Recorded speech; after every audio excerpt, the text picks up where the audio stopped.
Von Miller is out for the season. An injury update for Bills vs. Jets with Dr. Kyle Trimble.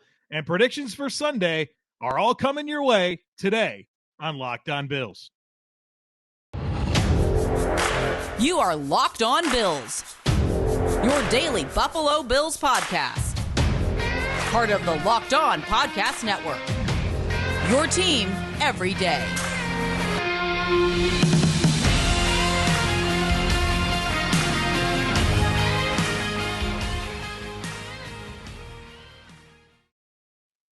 What's up, Bills Mafia? It's Joe Marino from the Draft Network, and I'm your host of Locked On Bills. Happy Friday to you, and thank you for making Locked On Bills your first listen every day. And as a reminder to you, we are free and available on all platforms, including YouTube. Well, we've got some big newsy stuff to catch up on here in the opening segment.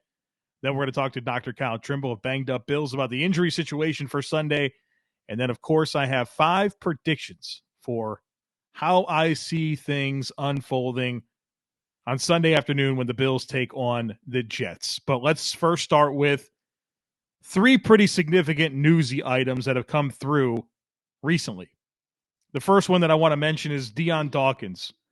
He has been voted as the Buffalo Bills 2022 Walter Payton Man of the Year, and I think that's pretty significant and deserves our recognition. Dion has done a great job in the community in the aftermath of the tragedy that happened with the shooting at Tops. He's had a great foundation, Dion's Dreamers, and has worked really hard to make sure that his presence and impact as part of the Buffalo Bills organization isn't just playing football. And we should celebrate these types of things when players are recognized for what they're doing in the community as well as on the field. And so I wanted to start with that, and a big shout out to Dion Dawkins for earning a very prestigious honor. The next thing that I want to get into is Von Miller. He's out for the year. You know that. Not great, right? There was some hope after that injury that he'd be back in 4 games. Well, that's not the case. He's out for the year. And so let's talk about some of those details. Let's get into the impact and kind of talk a little bit more futuristic about this entire situation. So the details of Von Miller's situation I thought were best put out there by Ian Rappaport. And I'm going to give you his exact report. The initial MRI and other images did not adequately show a torn ACL, which is not uncommon. The original plan for surgery was to reposition the lateral meniscus that had moved into another channel while also cleaning up cartilage damage. During that surgery, they found a torn ACL, the same ACL that Von Miller tore back in 2013. And had the repositioning of the lateral meniscus been all that was needed, Von Miller had a chance to return later in the regular season. But of course, when they went in, they found significant enough ACL damage to repair it. And so since Von Miller has done the Pat McAfee show, and he's done some of his own videos as well on social media, and you could tell that he's in a good place mentally. He talks a lot about mindset, and he's prepared to do everything that he needs to do to rehab and come back. And his own words are to show his teammates that he's tough and he's willing to put in the work necessary to come back. And he plans on still having an impact in the locker room as a presence there. It doesn't sound like he's going to pack it up and head somewhere else. It sounds like he's going to be part of this team the rest of the way, which I think will be great. But obviously he won't be able to be part of this team on the field. It's a big loss. This is the finisher that they needed, right? The X factor for this defense. The guy that was going to put the Bills over the hump. There's no reason to make light of it. This is a big deal. Now, it didn't feel like a huge gut punch to me on Wednesday when the news dropped, because I think in the back of my mind, I've always been fearful that Von wasn't going to come back this year. And so I'd been conditioned to not see him again. And then it was just kind of a formality in a way in terms of how my mind was conditioned that we wouldn't see him. And so there was some hope there, but obviously that's been squashed. But what's left on this roster at defensive end is still 2 first-round picks in Shaq Lawson and Greg Rousseau, and 2 second-round picks in A.J. Epinesa and Boogie Basham. This team has talent at defensive end. They do. Now, it's up to this coaching staff and for those players to step up and unlock their potential. Has to happen right now. But let's not act like the Bills don't have talented football players that can step in here. No, they're not Von Miller, and nobody's going to be Von Miller. That's not what I'm getting at. But what I am getting at is there's no reason for us to sit here and feel like the season's over. You got to stay the course, next man up, and go out there and compete. You have talented players. Nobody feels sorry for the Bills. I promise you that.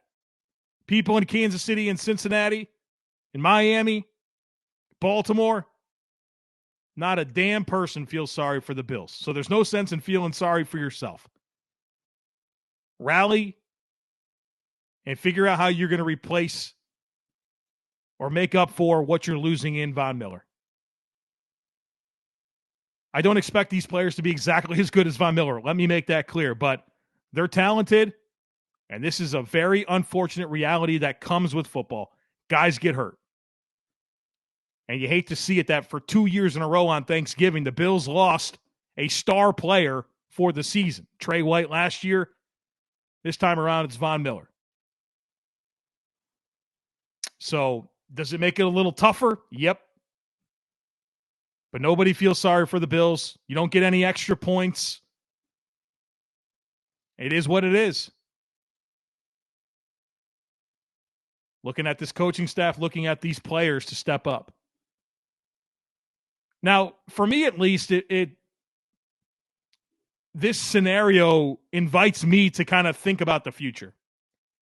Brandon Beane has come out and said that they expect to have Von Miller back for most of 2023.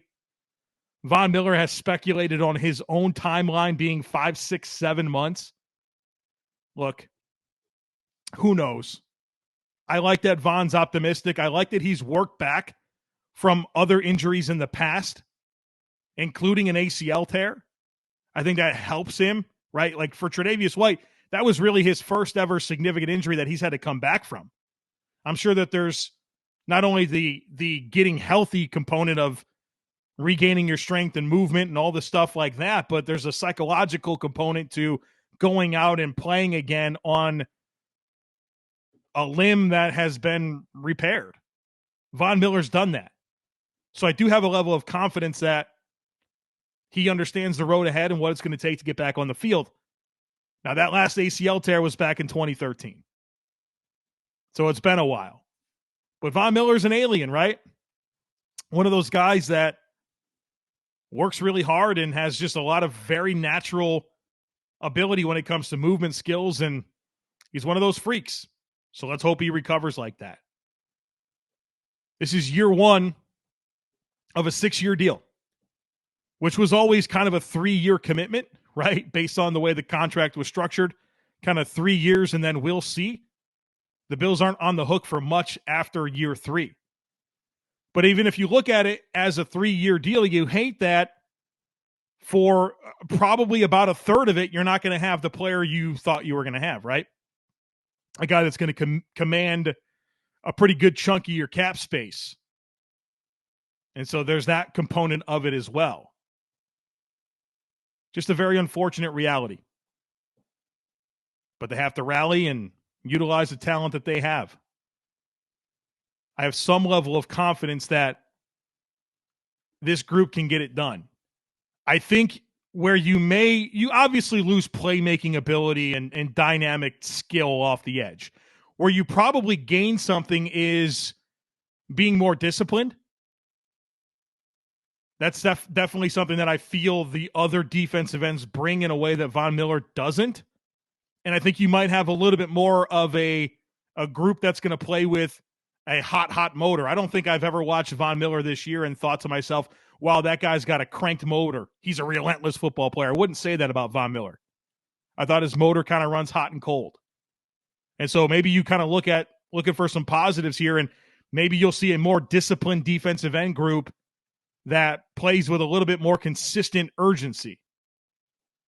I'm not trying to make light of Von Miller. I'm just being honest with the way that I've felt watching him this year, and I've communicated some of that on this podcast. So there it is. Von Miller out for the season, and my thoughts on the impact and kind of the big picture of the whole thing. The last thing I'll mention here is Odell Beckham Jr. He's completed all of his visits, the Giants, the Bills, and the Cowboys, and he's returned home to consider his options. Based on the reporting coming out of Dallas, I think there's a pretty good chance he doesn't have a whole lot of options because he's not working out for teams. He's obviously coming back from his own ACL injury that he suffered during the Super Bowl. And there's a lot of concern that he can actually help a team at all this year. And if so, like you're talking about a player that hasn't had a chance to callus up and work himself back in, right? Going to a team that has never ran a route for or caught a pass from their quarterback, much less his own personal health. And this was the dose of reality that I've been talking about since the very first time people started bringing up the name Odell Beckham Jr. I wouldn't be surprised if he doesn't have more than a practice squad opportunity on the table from one of these three teams. But in all reality, it might be more of a 2023 thing for Odell Beckham Jr., and this is just going to be a lost year for him. Another unfortunate reality. The idea of Odell Beckham Jr. in this offense is very, very exciting. But then there's the whole, like I said, dose of reality. The injury, working back, he's not working out for teams. Can he cut? What can you reasonably get out of him this year? And that's why I'm excited that John Brown is on this football team. This episode is sponsored by BetterHelp, therapy online. Unfortunately, life doesn't come with a user manual. So when it's not working for you, it's normal to feel stuck. Therapists are trained to help you figure out the cause of challenging emotions and learn productive coping skills, which makes therapy the closest thing to a guided tour of the complex engine called you. Therapy can be so beneficial for you to learn coping skills, self-empowerment, and to overcome challenges so that you can be your best self. And everyone deserves to feel their best. BetterHelp makes it easier to get started. As the world's largest therapy service, they've matched millions of people with professionally licensed and vetted therapists available 100% online. You get all the benefits of in-person therapy, plus it's more convenient, more accessible, and more affordable. Get unstuck with BetterHelp. Learn more and save 10% off your first month at betterhelp.com/lockedon. That's BetterHelp, HELP.com/lockedon. I'm joined now by Kyle Trimble. He's a doctor of physical therapy. He runs bangedupbills.com. You can follow him on Twitter at bangedupbills. He joins us each week to talk injuries. And unfortunately, we got some stuff to dive into. So let's do it. Let's start with Matt Milano, Kyle.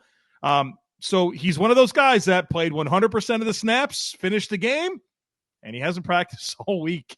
Wednesday or Thursday, DNP with a knee injury. What is going on with Matt Milano? I don't know. I really don't know.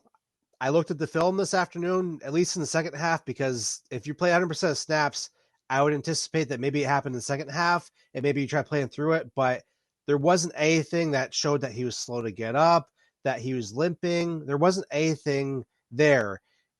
Playing linebacker, he does have a lot of contact, but I'm real curious as to see what's going on. You know, there's always that fear of we've had enough bad news already this season. What else could possibly be going on? But the hope is maybe they just give it some time to rest and get right. But he's a true questionable. I don't know what's going to happen on Sunday, but I'd hope that he could play because he's been a huge difference maker when he's been in the middle of the field. Yeah, I mean, 10 days between games as well. You know, just another variable here. We're recording this, full transparency, we're recording this on Thursday evening. And so usually on Friday, Sean McDermott will get on WGR and let the cat out of the bag with some of the big injuries. Assuming he doesn't rule Milano out, what are you looking for on Friday to make you feel like there's a chance? A At limited least a practice, limited is that what he practice. needs? Yeah. Yeah. That's how I look at it. Even then, we've seen the guys limited, and they decide they can't go. So limited at least gives me a chance, and then you can look at the film from the beat reporters and say, "Hey, what's going on? Does he have a brace on one side, and how's he moving? Things like that." Let's talk about the left tackle situation that is a little banged up right now. Deion Dawkins has missed last week, obviously, with an ankle injury, but he's practiced all week in a limited fashion. And then you also have David Quessenberry, who we saw struggle through that game against New England with an ankle injury that appeared to happen early on, kind of fought through it there. What can you tell us about the left tackle situation? Who do you think is going to play?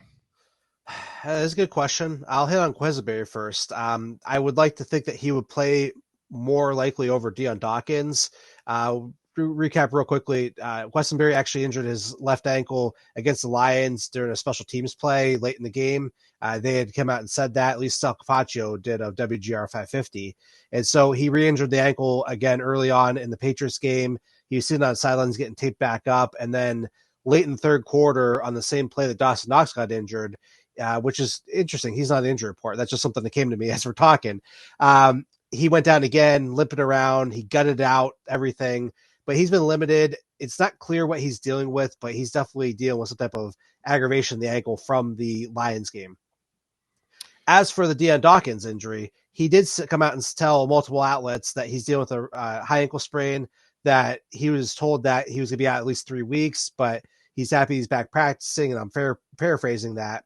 But I talked last week about the chance that he could possibly play because this is his right ankle that he's dealing with. He plays left tackle, so that right ankle is on the inside, which means he could play. Would he be 100%? No, but there could be the possibility he could play. It just might come down to, is he better than a banged up Quessenberry deal with a left ankle injury, or do you get Dawkins, who is the far better player out there on a right ankle that's limited?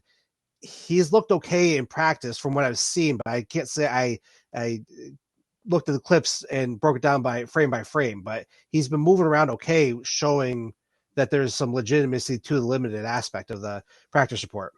Yeah, well, look, if he has to miss this one, I think we can all feel pretty good about Miami being a game he'd be ready for, which is obviously a huge divisional matchup. This one's huge as well, but we'll see what happens there at left tackle. How about defensive tackle? Jordan Phillips, shoulder injury, hasn't practiced Wednesday or Thursday. What do you think? You'd have to look at some of the moves that they made with the practice squad, and getting CJ Brewer on the active roster is probably a sign that it doesn't look good for Phillips. You took the words right out of my mouth, Joe. That was exactly what I was thinking. They brought CJ Brewer. He hasn't practiced all week. By video, what happened was he was trying to chase after Mac Jones with just under 2 minutes left in the fourth quarter, and he was really laboring through the entire back half of the game. Like, I don't know if it was a cold or if it's just a fatigue, but he was kind of start and stop, and they tried chasing Jones, and he tripped or fell or something, and he landed real hard on the right arm, specifically the right shoulder, with his arm outstretched. I was hoping that there might be an AC joint sprain, because we did see that when Josh Allen did his injury. We've seen other guys do that before, but there's concern for a some type of shoulder instability, your subluxation, possible labrum damage. That might be a little more apparent when he comes back to practice, if he's wearing some type of shoulder harness or whether just more of the shoulder brace. But either way, this isn't great. And considering he's a defensive tackle, either position, or excuse me, either injury would be really tough to play at his position. So he's not trending in the right direction, but give him the chance to rest and come up against his former team in Miami next week. Reggie Gilliam hasn't practiced all week. The Bills fullback with an ankle injury. Obviously an important player when they want to use that that two-back stuff with the fullback. They do a lot of two-back stuff now with two actual running backs, but, also a key special teams player for the team. Hadn't practiced all week. What can you tell us on Gilliam? So Gilliam, he injured his right ankle on the opening kickoff of the second half. His friendly fire, Tyrell Dodson, I think, was trying to dive for, I can't remember who the Patriots ball carrier was, but he caught Gilliam from either outside or the back of the ankle. It really was hard to tell. Gilliam was wearing yellow shoes, which kind of cued me into saying, hey, it's somewhere in there, but you can't quite tell if he got hit more from the outside, suggesting a high ankle sprain, or if it was more from the back and there might be some other stuff going on in there. But him not practicing 2 days in a row doesn't bode well. he's a great special teams player, but maybe give him the break. And, he's still a young player. So it doesn't look great, but this whole season hasn't looked great. Yeah, well, speaking of hasn't looked great, I think you probably saw Von Miller is out for the year with torn ACL. I talked about it a lot in the opening segment and certainly went through Ian Rappaport's narrative that he put together, but want to give you a chance to comment here on anything that you have to say about Von. And then, of course, I know you've got a big piece coming on bangedupbills.com. That I do. So make sure to check out bangedupbills.com on Friday morning. There'll be a piece dropping that details every single thing. Like, I looked at the imaging issues that they're having where they couldn't see it on the film. I looked at his the re-injury rates, which I always do with any injury. I look at the timeline to return. I look at the anatomy. I look at everything. So you're going to get a real deep dive into even who the surgeon was, because he went down to Dallas, Texas to get the surgery done by the head team physician for the Cowboys, who is renowned for his ACL surgeries. So I dig deep into this and I try to give you the most complete answer possible. But to see that he has an ACL injury after all that, back and forth with almost, is it 2 weeks now since the injury? Mm-hmm. The fear was that he tore his ACL at the time. And of course, when they said, hey, it's a knee sprain, lateral meniscus tear, okay, great. I know that there's other people out there who have said, hey, usually when you see meniscus tear, you see other stuff along with it, the ACL and MCL, but sometimes things can happen in isolation. So it's not impossible to see that there. So it's really unfortunate.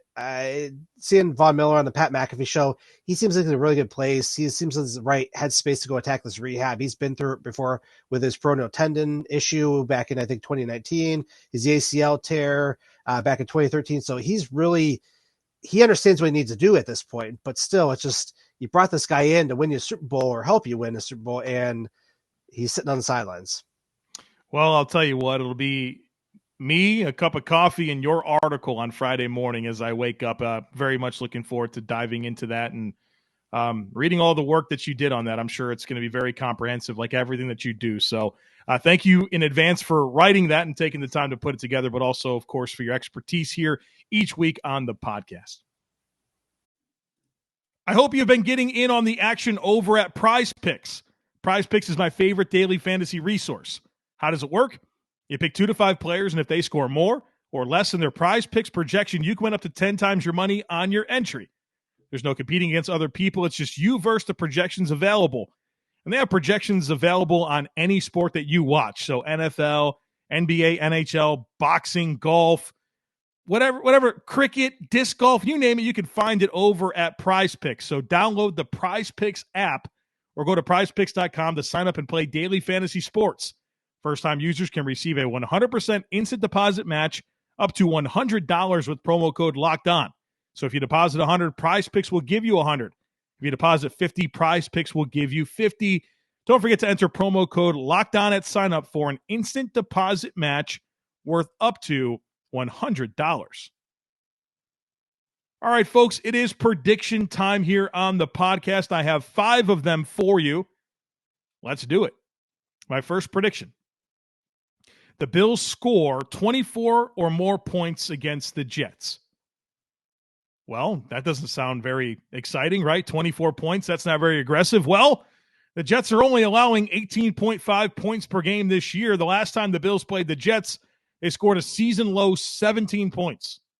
So I'm basically predicting the Bills to do a full touchdown more than what they scored last time and almost a full touchdown more than what the Jets are giving up per game. I think the Bills will score some points. And I looked at it earlier. I think the Jets are 2-4 when they allow 20 or more points this year. Number 2, I am predicting 8 or more catches from Bills running backs against the Jets. I think this is exactly the type of game where you want to continue leaning on James Cook, who just came off of a 6-catch performance against the Jets, against the Patriots. Devin Singletary, I think he had 4 catches last time they played the Jets. Nyheim Hines is a player that you can get involved throwing him the football. Reggie Gilliam, if he's available. Against a zone defense like this, that's going to test the Bills' willingness to be patient and take profits. I think the best way you can do that is throw the ball to Singletary, Cook, and Hines. And so I think at least 8 catches are coming from the Bills running backs on Sunday. I wanted to do 10, but then I got a little bit nervous. I thought 8 was still a pretty high number.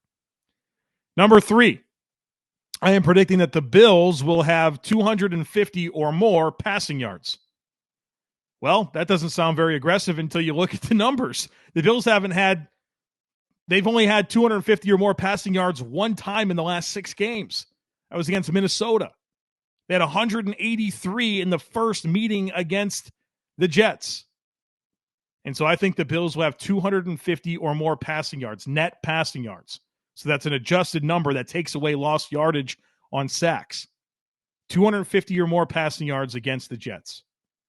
Number 4, I'm predicting that the Bills intercept Mike White, the Jets quarterback. The Bills haven't intercepted a pass in the last 3 games or in 4 of the last 5 games. They did not intercept Zach Wilson, Jacoby Brissett, Jared Goff, or Mac Jones. They got 2 against Kirk Cousins, and that is it when you look at the last 5 games. So I think the Bills will get one against Mike White, who gave them 4 the last time that they played. And then, of course, lastly, kind of let the cat out of the bag yesterday on the Locked On crossover podcast. I think the Bills do win this game. I think there's a number of reasons why. I think you start with quarterback. The Bills have the best quarterback in this game. They're at home.